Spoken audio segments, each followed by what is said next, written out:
Shqipëria pjesëmarrëse në kampionatin botror të kickboxing World Kickboxing Union, sportistët kryesorë nga Vlora dhe Flamurtari.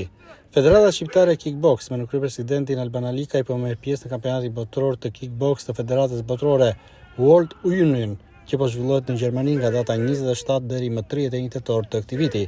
Ky event madhor ka mbledhur 60 shtete dhe mbi 2900 sportistë nga e gjithë bota, duke u kthyer në një nga garat më të rëndësishme të vitit në këtë disiplinë. Shqipëria përfaqësohet me 7 sportistë, ndër të cilët janë nga klubi i Flamurtarit të Vlorës. Florian Ganaj, Kleviz Eneli, Arbion Ayazi dhe Ilda Lelo, që garojnë disiplinën kickboxing K1. Kanë përfunduar ndërkohë edhe disa prej garave, teksa Florian Ganaj dhe Kleviz Eneli u ndalën vetëm me dinjitet në çeyrek finale, duke zhvilluar një aktivitet mjaft dinjitoz, ndërsa Ilda Lelo vijon garën në gjysmëfinale dhe Arbion Ayazi ka siguruar tashmë finalen.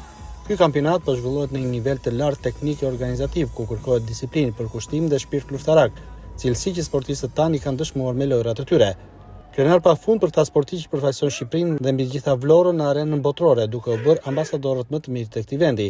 Ekipi shqiptar pretendon të kthehet me medalje ari në këtë kampionat, ku janë pikërisht 2 sportistët që janë tashmë drejt finales, duke pritur me padyshim që kampionia Ilda Lelo të marrë dhe një tjetër trofe ndërkombëtar.